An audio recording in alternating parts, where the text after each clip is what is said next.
கிறிஸ்துவுக்குள் அருமையான தேவ பிள்ளைகளே, துன்மார்க்கனுக்கு நல்ல முடிவு இல்லை என்னும் கருத்தை உண்மையாக்கி ஆகாப் ராஜா நாபோத் இவர்களின் வரலாற்றை உங்கள் மத்தியில் சுருக்கமாக கூறலாம் என நினைக்கிறேன். யாவரும் ஜெபத்துடன் கேட்கும்படி தாழ்மையுடன் கேட்டுக்கொள்கிறேன். திரிமுதல் கிருபாசனனே சரணம், திரிமுதல் கிருபாசனனே சரணம், ஜகதல ரட்சக தேவா சரணம், நம்பினேன் தேவா சரணம், கடாட்சி நம்பினேன் தினம் சரணம் சர்வேசா. நீர்வளமும் நிலவளமும் நிறைந்ததான இஸ்ரவேல் நாட்டிலே உம்ரியின் அன்பு மகனான மக்கள் நிறைந்த சமாரியா நாட்டை ஆட்சி செய்தார். இயற்கை வளர்ந்த நாடாக அது காணப்பட்டது. இயற்கை என்று சொல்லும் மாந்தரே, சிந்திப்பீர் இந்த நேரமே, அழகான அருவிகள் செழிப்பான மலைகள் நிறைந்த நாடு எவ்வளவு அழகு. இப்படிப்பட்ட வளமிகுந்த நாட்டை சமாரியா பட்டத்தில் ஒரு ராஜா ஆட்சி செய்து வந்தான். அவன்தான் உம்ரியின் மகன் ஆகாப். தனக்கு ஒரு மனைவி எசபேல் இறைவார்த்தையை பொன் வார்த்தை என நினைக்காமல் பெண் வார்த்தையை பொன் வார்த்தை என நினைத்து பெண்ணின் வார்த்தைக்கு கீழ்ப்படிந்தான். ஆகாப் ராஜா பிறர் சுதந்திரம் தனக்கு வேண்டுமென பொருளாசை கொண்டு ஆகாப் ராஜா கண்மோகத்தில் மிகவும் ஆழ்ந்து பிறர் சுதந்திரத்துக்காக கொலை செய்ய தயங்காத ராஜா தன் சமாரியா நாட்டை நிலம் செழிக்க வளம் செழிக்க தேவனுக்கும் தேவ பிள்ளைகளுக்கும் விரோதமாக ஆட்சி செய்து வந்தார். தேவ பிள்ளைகள் ஆகாப்பை பார்த்து இப்படி பாடியிருப்பார்கள்: எப்படி தப்பிடுவாய், தண்டனைக்கு எப்படி தப்பிடுவாய், இப்பெரிதான பாவத்தை வீணாய் இப்படி ஏற்றுக்கொண்டதால்.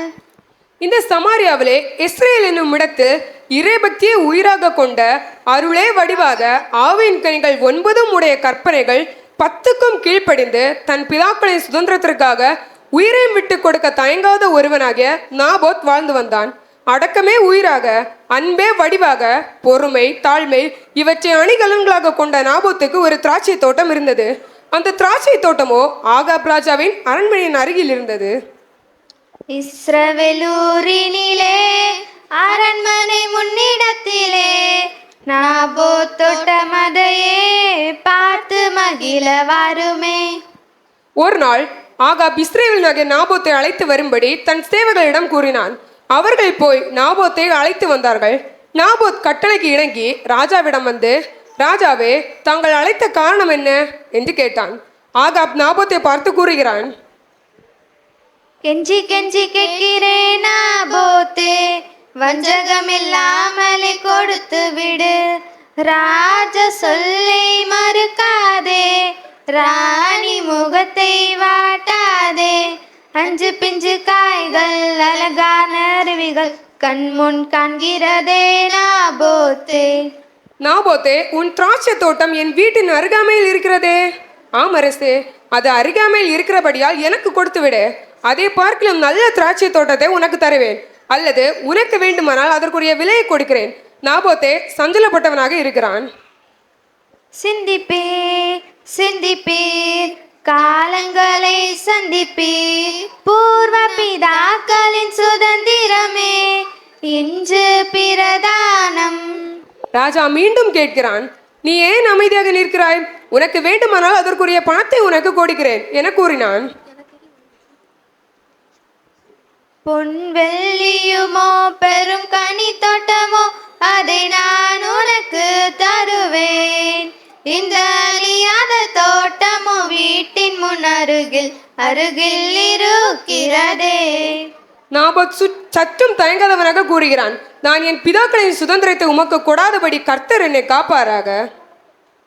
காக்கும் கரங்கள் உண்டனக்கு காத்திடுவார் கிருபையாலே, அல்லேலூயா பாடல் பாடி சுதந்திரத்தை காத்திடுவே. நம்பினேன் கர்த்தரை, நம்பினேன் கர்த்தரை. ஆகாப்பின் முகம் வாடினது. நாபோத் தன்னோடு கூறின வார்த்தைக்காக சலிப்பும் சினமும் கொண்டான். பிறர் சுதந்திரத்தை பெற்று நிம்மதியாக வாழலாம் என நினைக்கிறான் ஆகாப். மட்டுமல்ல, தன் வீட்டிற்கு வந்து போஜனம் பண்ணாமல் தன் கட்டிலின் மேல் படுத்து தன் முகத்தை திருப்பி கொண்டிருந்தான். அப்போது தான் வருகிறாள் கொடூர மனப்பான்மையுள்ள எசபெல் ராணி. வருகிறாள் வருகிறாள் எசபெல் ராணி, ஆடி பாடி வருகிறாள் எசபெல் ராணி.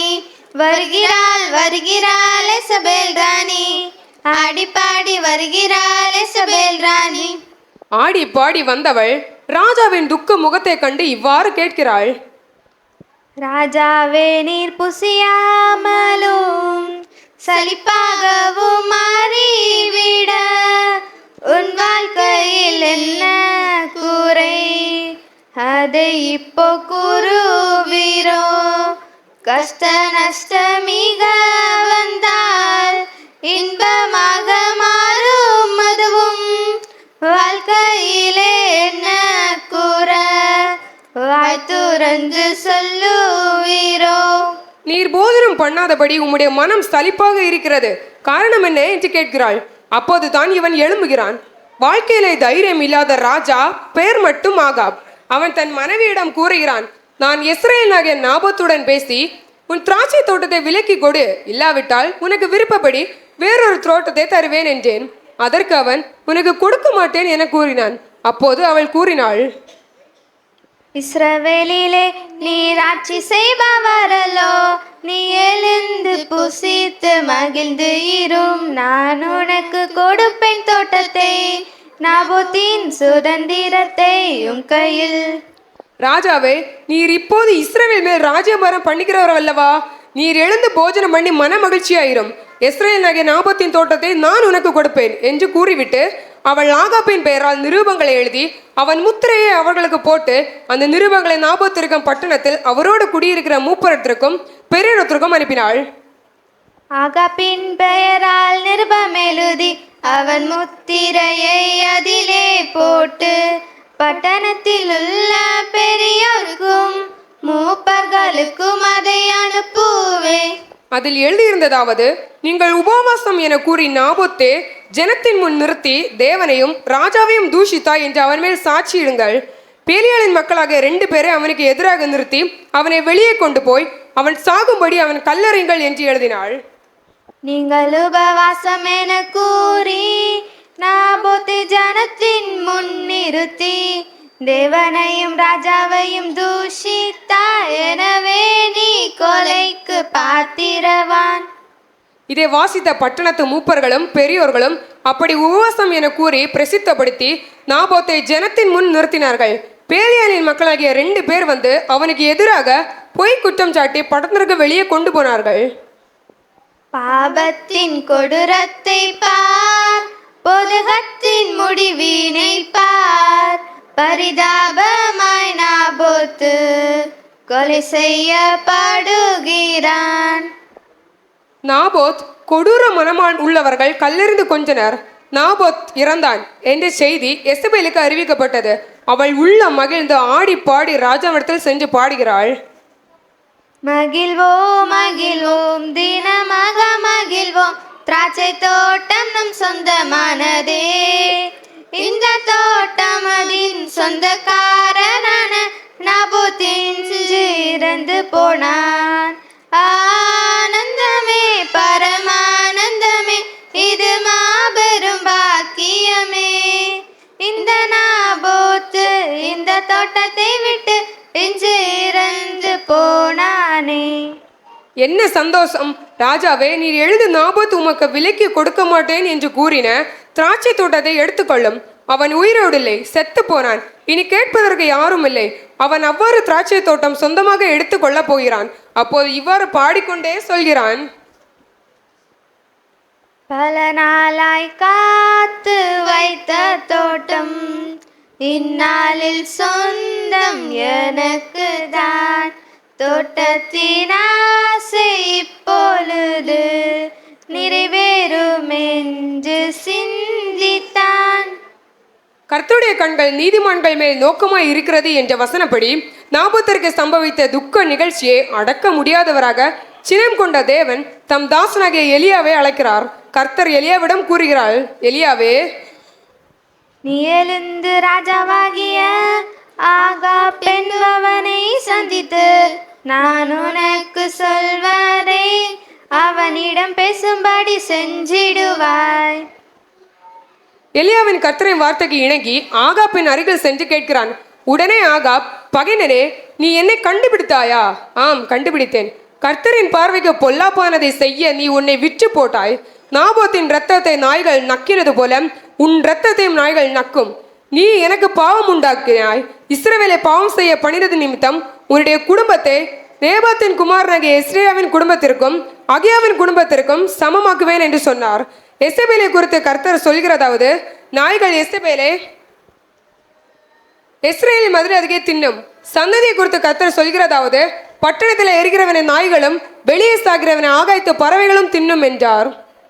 பட்டணத்தில் சாகிறவனை நாய்க்கள் சாப்பிடுமே, வெளியே சாகிறோனே ஆகாயத்து பறவைகள் தின்னும். கர்த்தரின் பார்வைக்கு பொல்லாப்பானது செய்ய தன்னை விற்று போட்ட ஆகாப்பை போல ஒருவரும் இல்லை. விக்கிரகங்களை பின்பற்றி மகா அருவருப்பாக நடந்து கொண்டான். கிறிஸ்துவுக்குள் அருமையானவர்களே, நாபோத்தின் கதையை குறித்து நாம் கேட்டுக்கொண்டிருந்தோம். நம்முடையதான சுதந்திரத்தை பறிகொடுக்க அனுதினமும் சாத்தான் நம்முடன் போராடி கொண்டிருக்கிறான். நாபோத்தை போல ஜீவனை வைக்க நேர்ந்தாலும் நம்முடைய இரட்சிப்பின் சுதந்திரத்தை காப்போமாக. இறுதி வரை கிறிஸ்துவின் அன்பிலே நிலைத்திருப்போம். அவர் நமக்கு நித்திய வாழ்வை தருவார். ஆமென், அல்லேலூயா, ஆமென், அல்லேலூயா, மகத்துவம் பராபரா.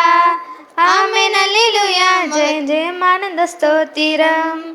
ஆமென், அல்லேலூயா, ஜெயம் ஜெயம் ஆனந்த ஸ்தோத்திரம்.